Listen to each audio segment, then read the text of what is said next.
Voy camino a una remota región del sur de Etiopía para encontrarme con dos tribus que han estado luchando entre sí durante generaciones. Los Dasanech y los Ñangatom. Las sociedades Dasanech y Ñangatom se centran en el ganado. Pero en este ambiente árido, las tierras de pastoreo son escasas. Y esto a menudo es motivo de conflicto. John Lomala, un miembro de los Dasanech, me invitó a su aldea a presenciar una ceremonia de paz. Un esfuerzo de los ancianos tribales para poner fin a la lucha. Y bien, John, dime, ¿dónde estoy? Estás en una aldea Dasanech llamada Damech. ¿Damech? Damech es una aldea Dasanech y los Dasanech son gente del delta. ¿Gente del delta? También vivo en un delta en Mississippi, así que Sí. tenemos eso en común. Sí. En este pueblo, cuando nací, mi familia me decía que mis enemigos eran los Ñangatom. Mataron a mi tío, mataron a mi tía. Espera, ¿quieres decir que en estas aldeas pequeñas se pelean y se matan unos a otros? Sí. Hemos peleado Durante por la años. pastura, sí, por la pastura. El agua, el forraje. Aquí hay que tener vacas para tener una esposa. Y si no tienes nada, debes ir y robar unos animales y conseguir una esposa. Y eso inicia la pelea. Exacto. ¿Y cuántas personas han muerto en los últimos 2 años? No sé el número exacto, pero tal vez 20. Son bastantes. Mucha gente para una aldea tan pequeña. Él es un guerrero Dasanech. ¿En serio? Sí, puedes ver que se cortó el pecho. Este es un símbolo de un guerrero. Esto significa que ha asesinado a un enemigo. ¿A cuántos mataste? Funiaku del Mei Ches Chalela Galadela. Dice que 2. 2. Sí. ¿Fue una pelea? Gilore Tunena de Bede Badille de Gutilye. Dice que con una AK-47, no con su lanza, usa su AK-47. ¿Y qué siente al respecto? Está feliz porque él es un guerrero y todos le tienen miedo. John me explica que hay tensión entre los jóvenes que quieren demostrar su valía y casarse, y los ancianos que quieren poner fin al asesinato. Muchas personas están perdiendo la vida. Y Entiendo. los ancianos decidieron tener una ceremonia de paz. Los ancianos han dicho, ya basta, debemos unirnos y Hacer esforzarnos las paces por y unir detener a esto. la gente. ¿Cómo funciona? ¿Qué es lo primero? Lo primero es que le demos un mensaje a los jóvenes guerreros. El mensaje es, dile a los Ñangatom que queremos que vengan a nuestra aldea. Ofrecemos una ceremonia de paz. Llegada la hora, los Ñangatom vendrán.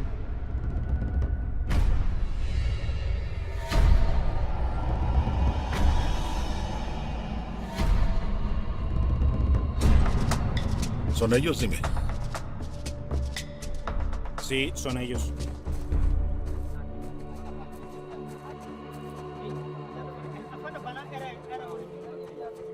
Bien, ahora, ¿qué están haciendo? Ahora los ancianos Dasanech toman una calabaza llena de agua limpia. Están ahí para bendecirlos. Bienvenidos, bienvenidos, bienvenidos a nuestra Recibirlos, aldea. no bendecirlos. Bienvenidos Muy a nuestra aldea. Están lavando los pecados.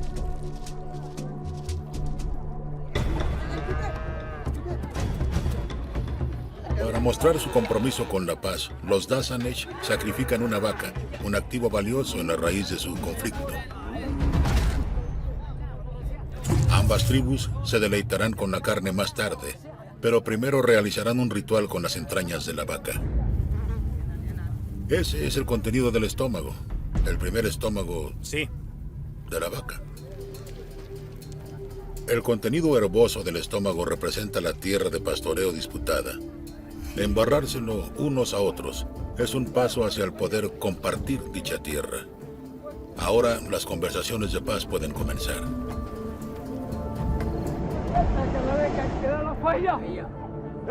dice que la última paz fue arruinada por los robos de esta tribu. A partir de ahora, queremos detener este tipo de actividades. Que Dios nos apoye. También está maldiciendo a los ladrones.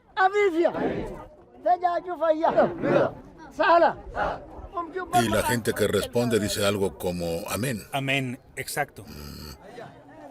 Los ancianos dicen a los jóvenes guerreros que el ciclo de saqueos y asesinatos ha perjudicado a ambas tribus. Pero quiero preguntar a los ancianos qué tan seguros están de esta nueva paz. Son dos personas de diferentes tribus. De los Dasanech es este anciano. Este anciano es Nyangatom.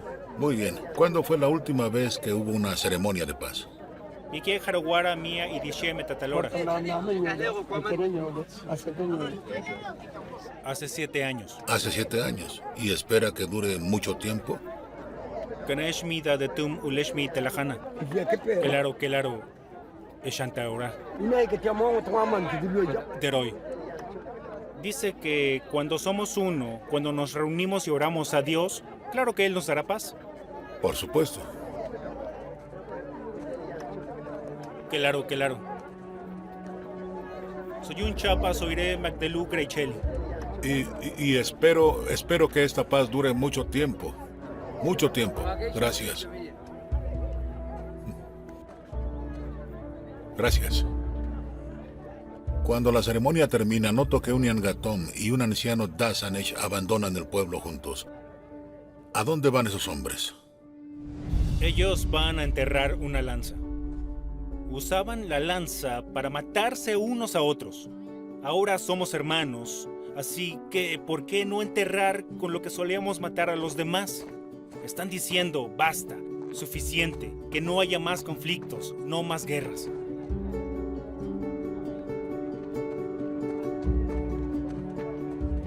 Desde los albores de la sociedad, la gente ha librado una guerra, sobre todo por recursos limitados.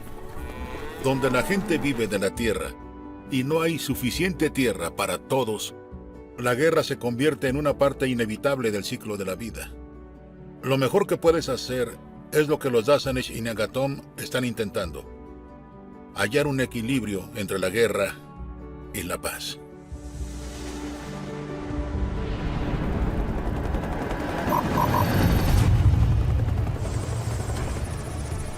En todo el mundo, seguimos luchando por la tierra y otros recursos naturales, como lo hemos hecho durante milenios.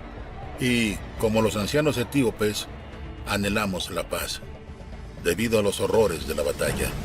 Pero la tecnología está causando un cambio fundamental en el equilibrio de la guerra y la paz.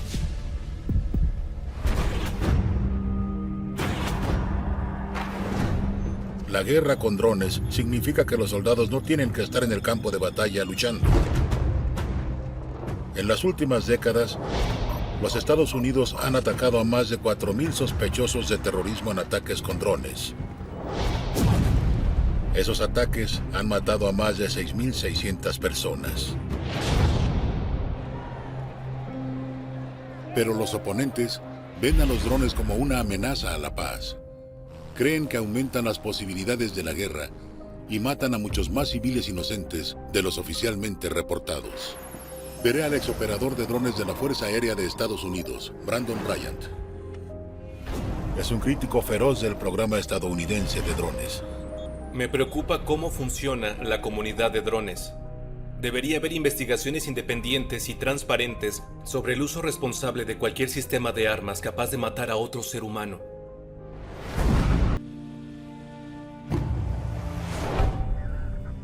En una misión, Brandon recibió órdenes de atacar una casa. Justo después de disparar el misil, vio lo que le pareció era un niño pequeño que entraba a la estructura. Pero era muy tarde para abortar.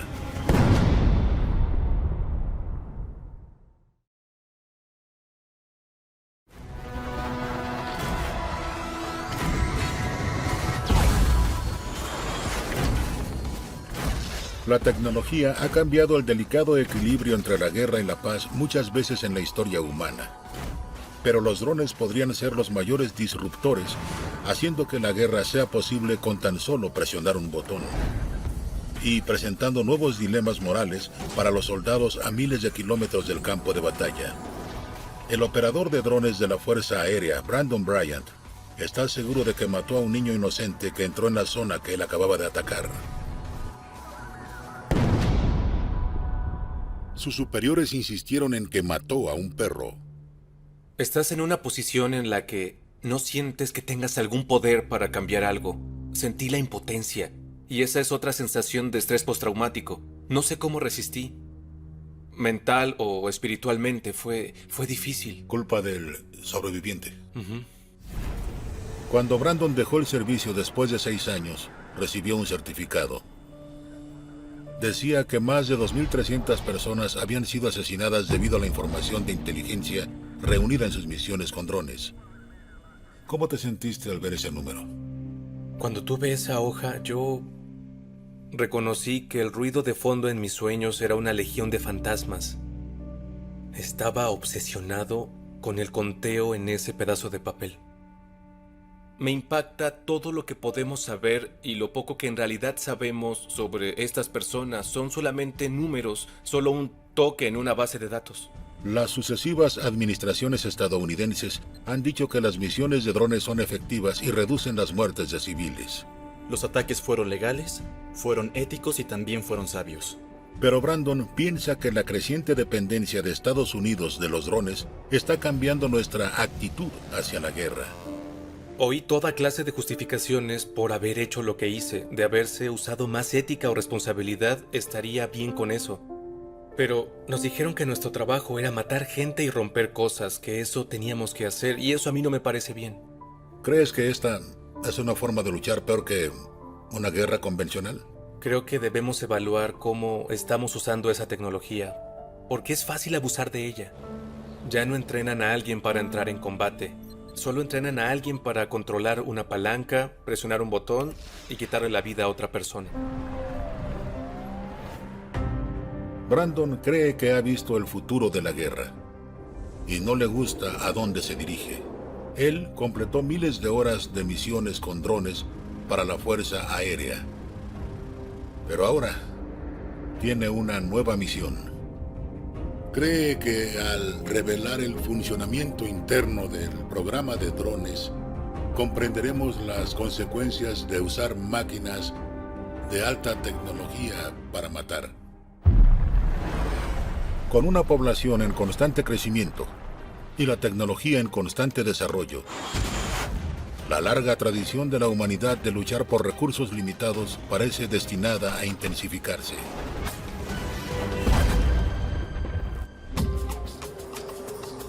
Pero escuché de un antiguo ritual en Sudamérica que puede ofrecer una solución.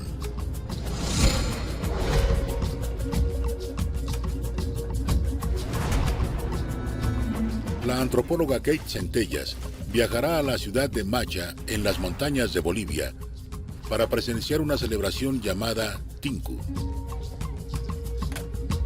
Se verá con Wilber Garnica Fajardo, un miembro de los quechuas, un grupo indígena boliviano. Bienvenida a Macha. Estoy feliz de estar en Macha porque nunca he visto el Tinku y he estudiado a Bolivia mucho tiempo. ¿Puedes hablarme de lo que está pasando?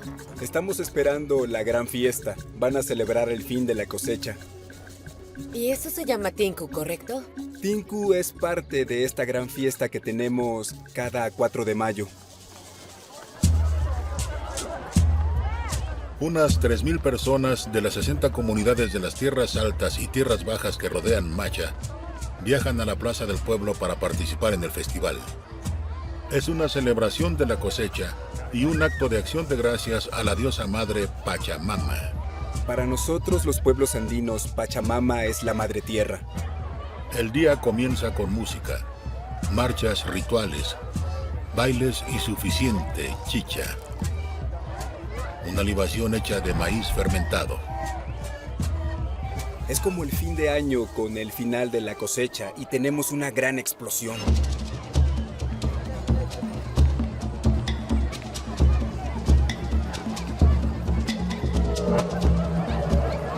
La energía y la emoción crecen hasta que, en el momento justo, la lucha estalla.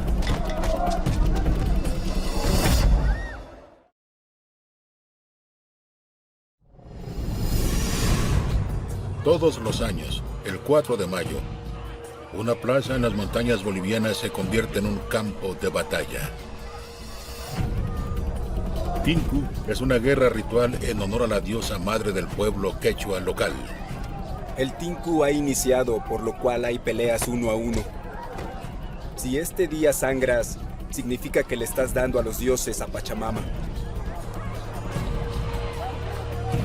¿Realmente están molestos el uno con el otro? No, no están molestos. Se encuentran invadidos por una gran emoción. ¿Y cómo saben con quién pelear? Es siempre entre un hombre de las tierras bajas contra un hombre de las tierras altas.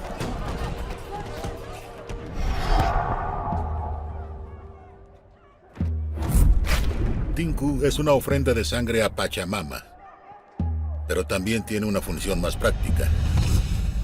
Es una liberación de agresión entre grupos rivales que de lo contrario se enfrentarían en disputas mortales por la tierra.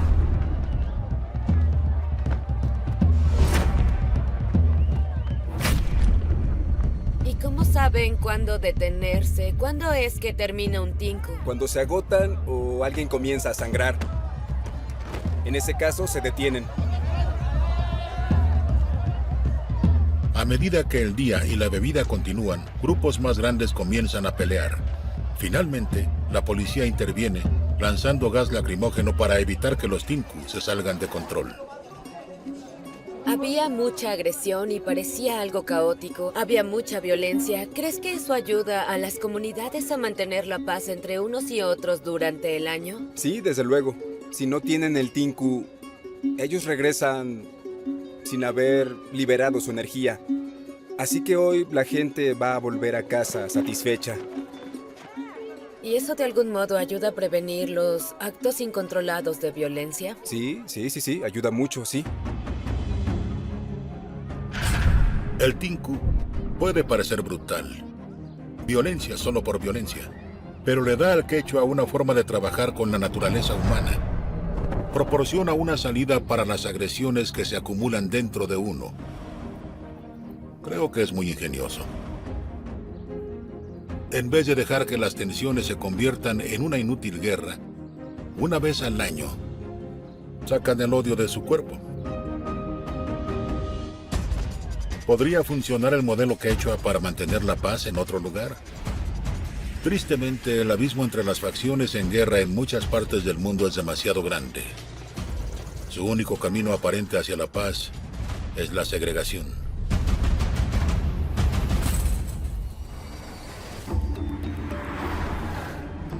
Estoy en camino a Belfast, a Irlanda del Norte. Durante cientos de años, Irlanda ha sido el centro de una lucha de lealtades hacia la religión y la nación.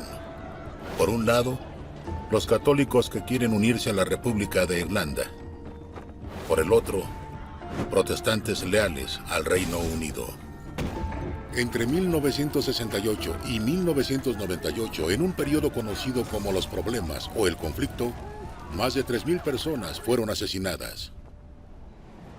Para frenar la violencia de los disturbios, más de 100 muros como este se instalaron en Irlanda del Norte, segregando vecindarios católicos y protestantes.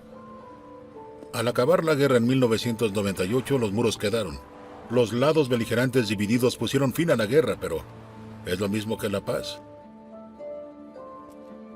Veré a un hombre que ha vivido toda su vida a la sombra de una de estas murallas.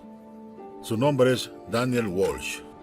Hola, Morgan. Hola, Qué Daniel, gusto ¿cómo conocerte. estás? Sí, todo bien. Excelente. Así que este es el Muro de la Paz. Sí. Esto se conoce como la interfaz entre las dos Interfaz comunidades. entre los protestantes y los católicos. Y los católicos, sí. ¿Y en qué lado del muro nos encontramos ahora? Estamos en el lado nacional, en el lado católico. El católico, Sí. el lado nacional. Así que, ¿siempre has conocido esta pared? Siempre la he visto. ¿Fue puesta por protección? Sí. ¿Para protegerlos a ustedes de ellos o a ellos de ustedes? Diría que de ambos nos protege a todos. Pero aún se ve mucha violencia ahora. Hubo ataques. Desde bolas de golf hasta botellas de vidrio con bombas de pintura por aquí. Hubo una vez en que traje a mi hijo de 1 año a la puerta para tomar el aire. Yo estaba parado aquí y lo tenía en brazos. Y había un sujeto al otro lado al que yo no le agrado. ¿Al otro lado, en una de esas ventanas? Sí, o- él podía verme a mí y a mi hijo. Unos minutos después tomó un gran trozo de mampostería y lo lanzó sobre mi techo. Y cayó no muy lejos de mí, con la intención de hacerme algún daño a mí o a mi hijo. Afortunadamente no cayó encima de nosotros. Daniel se cansó del conflicto constante, así que se inscribió en un programa que reunía a personas que vivían en lados opuestos de las murallas. Ha hecho amistad con una mujer protestante, algo que no solo es raro, sino incluso peligroso en Irlanda del Norte. No sé tu nombre. No mostraré tu cara. Y disfrazaré tu voz. Sí. ¿Y por qué? A algunas personas no les gusta que protestantes y católicos estén juntos. Y han visto que me he hecho muy amiga de gente católica. Vinieron y me amenazaron. Estuve sin hogar 6 meses. Tuve que mudarme. No se trata de un par de vecinos que dice esto no nos gusta. Esta es gente siniestra con violencia en su mente. ¿Crees que pudiste haber sido seriamente lastimada solo Sí. por tener un amigo católico? Sí. ¿Quisieras hablarme sobre quién eres tú, tanto como puedas? Soy protestante. Tenía 11 años cuando todo comenzó. Vi personas a las que les dispararon y a un hombre al que le volaron la cabeza. Fue muy, muy difícil crecer en esos días. ¿Y qué piensas sobre los católicos? De joven nunca me agradaron porque no los conocía realmente. ¿Y tú, Daniel? ¿Te criaste con una idea acerca de los protestantes? Eran no tanto enemigos, pero ciertamente no eran amigos. El acuerdo del Viernes Santo se firmó en 1998 con el propósito de poner fin a la violencia entre católicos y protestantes en Irlanda. Pero no fue así. ¿Por qué crees que no se dio? Debió bastar eso. Pero aún hay elementos que no quieren ser vistos cediendo ante el otro lado. Hubo familias con seres queridos asesinados debido a los problemas y les es más difícil perdonar. El acuerdo del Viernes Santo fue una buena idea, en papel, pero olvidaron a las personas de las comunidades que sufrían y aún sufren. No hubo esfuerzo alguno por unir a esa gente. ¿Qué es lo que esperan para Irlanda? Educación y tener a ambas comunidades viviendo y trabajando juntas desde el comienzo de la vida. Es más difícil unir a la gente cuando se le lava el cerebro para que piense de cierto modo. Católicos y protestantes no son enemigos. Somos humanos. Puedo ver que ese sería un gran deseo de ambos lados. Quiero agradecerles mucho a ambos, sobre todo a ti. Gracias. Espero no arruinar tu imagen. Robert Frost escribió: buenas cercas hacen buenos vecinos, pero no creo que estuviera imaginando una barricada de 9 metros. La casa de Daniel fue atacada. Su amiga protestante huyó de su casa. Pero mientras aún haya personas como ellos, personas que se atrevan a cruzar la línea, creo que aún hay esperanza para la paz. Creo que su simple acto de amistad y otros similares finalmente derribarán este muro. Irlanda del Norte no está sola en su deseo de llevar la paz a los bandos beligerantes. Esta forma difícil de paz existe incluso donde no hay muros. Por décadas hemos mantenido la paz global con la amenaza de una guerra que nos destruiría a todos. ¿Pero puede durar esta paz nuclear?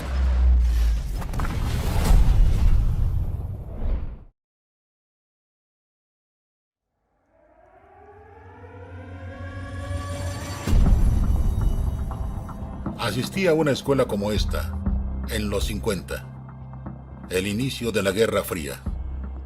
Entonces, a los niños de todo el país se les enseñaban simulacros de agacharse y cubrirse. Como si esconderse bajo su escritorio los protegiera de un ataque nuclear.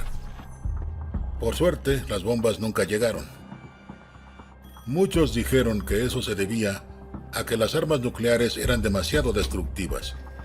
La amenaza de la aniquilación total mantuvo la paz global. Y resultó durante la Guerra Fría. ¿Pero seguirá funcionando?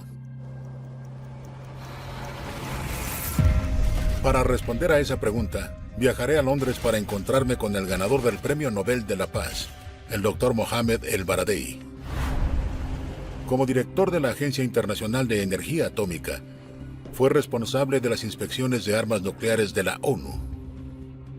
Esto incluyó determinar si Irak tenía armas nucleares en el 2003. Hasta hoy no hemos encontrado evidencia de que Irak haya revivido su programa de armas nucleares desde la eliminación del programa en 1990. Nos reuniremos para nuestra discusión sobre la política global arriesgada en Bellerby y compañía, una fábrica de globos hechos a mano. ¿Podría solo mostrarme cuántos países que conocemos tienen armas nucleares? Tenemos 9 con seguridad. Sí. Tenemos a los Estados Unidos, luego Rusia. Juntos tienen el 90% de las armas nucleares. 90%. Estos dos. Y luego el Reino Unido, Francia, y luego vamos a China, India, Pakistán, después Israel, Corea del Norte. Esos son los 9 con certeza que tienen armas nucleares. Tenemos 2 o 3 que hemos descubierto que nos estaban engañando, como Irak y Libia. Por desgracia, intentan hacer lo que hacen los más grandes, que es desarrollar estas armas horribles. Armas potentes. Exactamente. Sé que existen algunos generales políticos que dirán que este es, en el fondo, un mundo más seguro debido a las armas nucleares. Nadie se atreve a usarlas. El riesgo de que se utilicen por errores de cálculo, por un error humano, por uso no autorizado, por extremistas que logren apoderarse de un arma nuclear, es cada día más alto. ¿Qué probabilidad hay de que sobrevivamos como estamos con las armas nucleares? Bill Perry, secretario de Defensa de Estados Unidos, dijo que hasta hoy hemos podido evitar la catástrofe nuclear por buena suerte, no por buena administración. Podríamos seguirlo logrando 5, 10, 20 años, no sé. Pero finalmente todos sufriríamos las consecuencias. Mohammed pasó su carrera tratando de evitar una escalada nuclear tras otra. Pero conserva un rayo de esperanza por la paz. Desde el comienzo de la humanidad hemos estado en guerra. Bíblicamente están Caín y Abel. ¿Cree que podremos vencer esa parte de nuestra estructura genética que nos hace entrar en guerra? Tengo que creer que podemos. Tengo que creer en la bondad del espíritu humano, ¿entiende? La interconectividad que tenemos por la tecnología, Sí. ¿no nos será de alguna utilidad? Creo que sí. Debemos hablar el uno con el otro, debemos educarnos el uno al otro, debemos entendernos el uno al otro. Pensando en los jóvenes, tengo esperanzas de que no hagan distinción del color, religión, de etnias, de que se tratarán unos a otros como parte de la misma familia. Si alguien muriera en Darfur, ¿reaccionaré del mismo modo que si alguien muriera en Dallas? Ese mismo día acabaremos con las armas nucleares. Pienso lo mismo. Se lo agradezco. Gracias. Muchas gracias. La perspectiva del Dr. El-Baradei sobre el conflicto nuclear es muy aleccionadora. Estamos aquí por buena suerte, no por una buena administración. Pero Mohammed tiene la esperanza de que nuestros hijos y sus hijos produzcan un cambio fundamental, que crearán un mundo no de miedo y opresión, sino de esperanza y dignidad. Un mundo donde las fronteras no existan. y comparto esa esperanza. Pero ¿cómo hacemos esta transición monumental de la guerra a la paz?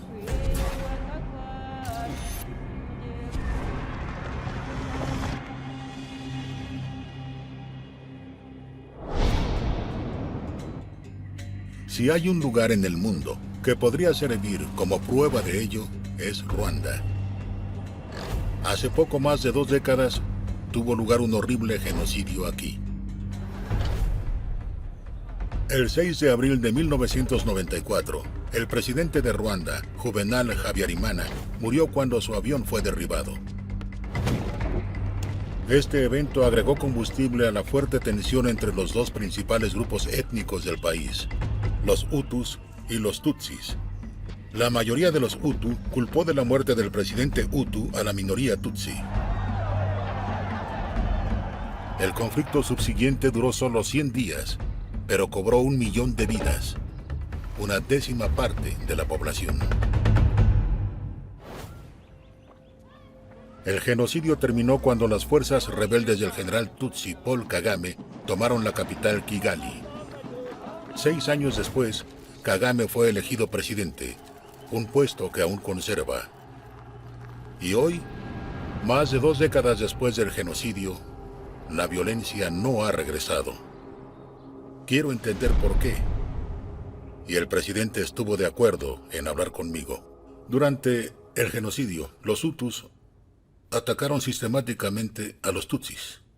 Usted vio muchos de los asesinatos y atrocidades que se cometieron contra los Tutsis. ¿No lo hizo tener cierto deseo de venganza? Me causó demasiada ira contra aquellos que lo hacían, por supuesto. No diría que era un deseo de venganza, pero sí fue algo que me impulsó a decir, ¿qué tan rápido podemos controlar a estas personas? ¿Cree que la justicia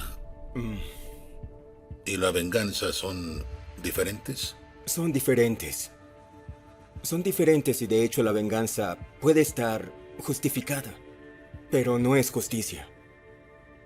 La justicia es otra cosa. La justicia permite que las partes perjudicadas puedan avanzar, mientras que la venganza no permite seguir adelante. Solo permite y provoca más venganza, y luego estás en un círculo vicioso. ¿Utiliza este argumento a pesar de las pérdidas de su propia familia? Oh, sí. Perdí a muchos miembros de la familia, por supuesto. Cuando Kagame se convirtió en presidente en el 2000, comenzó un programa nacional de reconciliación para tratar de curar las heridas del genocidio. Así que fue directo a trabajar en la reconciliación. Sí. ¿Eso no pasó antes de usted? Sabíamos que no llegaría a ningún lado, a menos que revirtiéramos la política de odio y separación y división y todo eso. E intentamos otra cosa.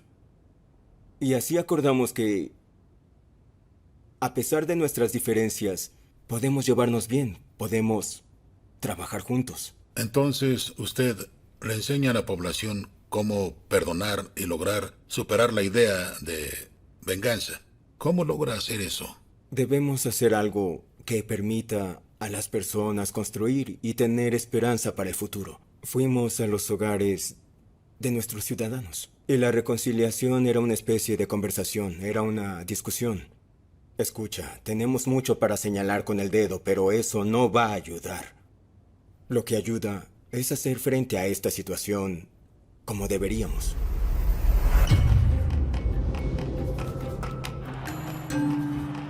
Los esfuerzos del presidente Kagame para llevar la paz a Ruanda han incluido la limitación de la libertad de expresión y de prensa y la supresión de la oposición política.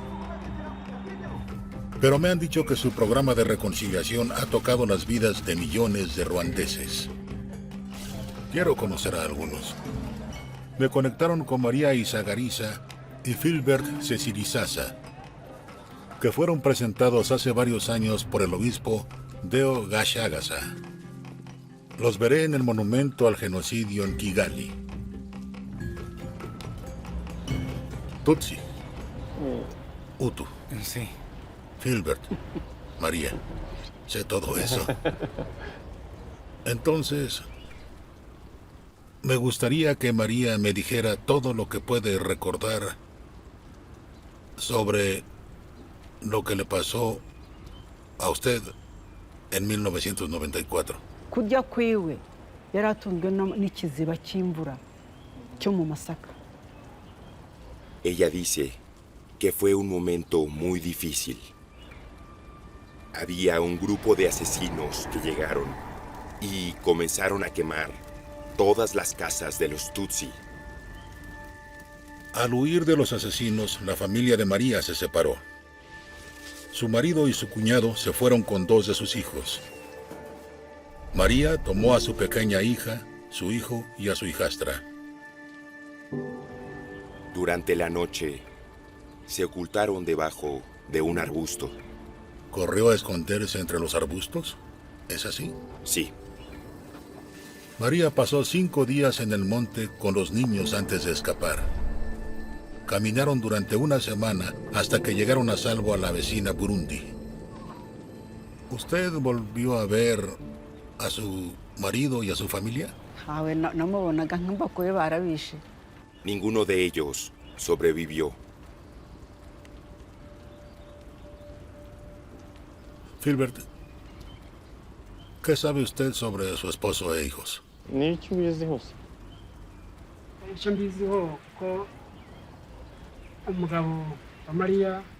Él está involucrado con el grupo que mató a su familia.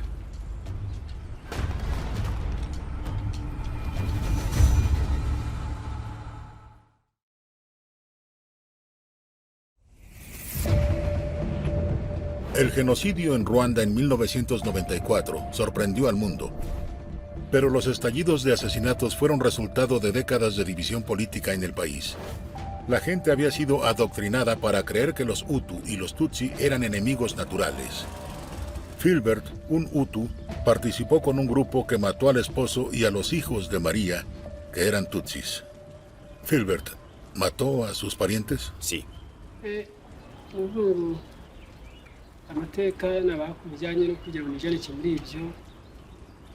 Recibió la enseñanza. Tienes que matar a los Tutsi. Filbert se unió a una milicia local Hutu. Junto con otros 9 hombres preparó una emboscada cerca de la aldea de María para atrapar Tutsis huyendo de la violencia. Capturaron al esposo de María, a su cuñado y a los 2 muchachos. Los llevaron a una cantera y los lanzaron a su muerte. Los vimos y los matamos. ¿Cómo es posible que ustedes 2 estén juntos? Filbert fue enviado a la cárcel. Yo le estaba enseñando en prisión a entender que es necesario que uno pida perdón. Llegaron a asistir a estas sentencias de la comunidad que llamamos gachacha. Y ahí, este hombre estaba intentando revelar la verdad, es decir, su historia, su participación. Filbert, ¿vino a usted para pedirle perdón? ¿Es así?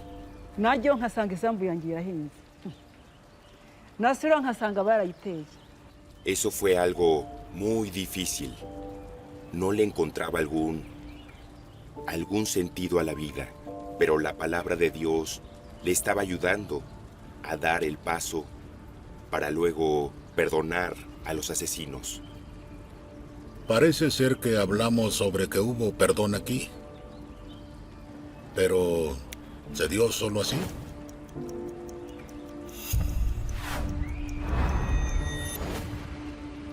Este ha sido un viaje de 2 años. 2 años. Sí.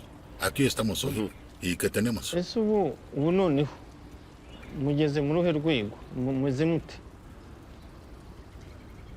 Ella sonríe.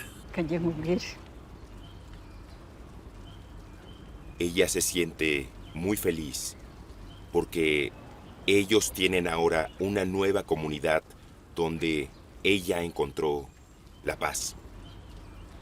¿También usted, Filbert?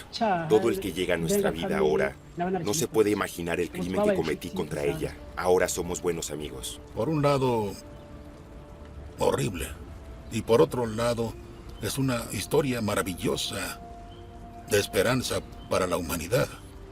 kwiyubaka kwacu gushingiye ku muco wo kwibuka abacu bazize jenoside. María y Filbert ahora viven como vecinos en una aldea de reconciliación especialmente creada. Es un lugar diseñado para forjar lazos reales entre las víctimas y los autores del genocidio. Filbert ayuda a María con su granja y pasan el tiempo juntos, como amigos. Caminar por el monumento del genocidio me hace comprender el enorme costo humano de este conflicto y que hay cientos de miles de historias como la de María y Filbert. Lo ocurrido en Ruanda es una de las grandes tragedias de la humanidad. También es una fuente de gran esperanza. Un país puede recuperarse de la guerra civil. Las personas se pueden reconciliar aún después de un genocidio. El perdón requiere de un gran sacrificio y de valor. Desde el presidente hasta María y Filbert y millones de otros que han dejado a un lado la venganza.